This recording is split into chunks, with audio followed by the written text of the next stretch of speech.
झालेला बुद्धी आणि शक्तीचा संगम आणि तालमीचे गणपती, त्यापैकीच एक पुण्याचा तिसरा मानाचा गणपती म्हणजे गुरुजी तालीम. आणि गुरुजी तालीम हा पुण्याचा राजा म्हणून देखील ओळखला जातो. आता काही वेळातच गुरुजी तालीम मूर्ती जी आहे ती मांडवात दाखल झालेली आहे आणि काही वेळातच या मूर्तीची प्राणप्रतिष्ठापना जी आहे ती करण्यात येणार आहे. मात्र हा गणेशोत्सव, या गणेशोत्सवाबद्दल नेमका कार्यक्रमामध्ये आहे आपण जाणून घेऊ. आपल्यासमोर मंडळाचे हार्दिक प्रतिष्ठापन त्यांच्याकडून जाणून घेऊया. काय नेमका तुमचा आहे गणपती बाप्पा उत्सवाला आपण वाट बघतो या दिवसाची आणि आज गणपती आले तर काय कार्यक्रम काय वाटतं?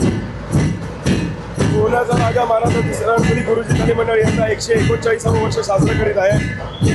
यंदाच्या वर्षी विशेष म्हणजे असं आहे की महाराष्ट्र शासनाने गणेश उत्सवाला, आपल्या सर्वांच्या आवडत्या एका उत्सवाला, गणेश उत्सवाला महाराष्ट्र राज्याचा उत्सव म्हणून दर्जा दिला आहे. त्यामुळे कार्यकर्त्यांमध्ये आगळा वेगळा उत्साह आहे. एकदम उत्साहामध्ये आगमन मिरवणूक ही पार पडलेली आहे. स्वप्नील सरपाई यांनी बनवलेल्या आकर्षक अशा फुलांच्या रथामध्ये बाप्पा विराजमान होता. तसेच जयंत नगरकर यांचं नगारा वादन, गुरुजी प्रतिष्ठान ढोल ताशा पथक, राग मंत्र ढोल ताशा पथक व विघ्न अर्धा ढोल ताशा पथक तसेच अश्वमेध बँड यांच्या सहभागाने ही मिरवणूक संपन्न झालेली आहे. बाप्पा हा आता त्याच्या मांडवात विराजमान झालेला आहे. यंदाच्या वर्षी गुरुजी तालीम मंडळाने 12 ज्योतिर्लिंगांपैकी एक असलेल्या काशी विश्वनाथाच्या मंदिराचं कलाकृती उभारलेली आहे. आर्टिस्ट शुभंकर कांबळे यांनी कलाकृती उभारलेली आहे आणि थोड्याच वेळात आता प्राणप्रतिष्ठापना होणार आहे. उद्योजक पुनीत पालन यांच्या हस्ते ही संपन्न होणार आहे.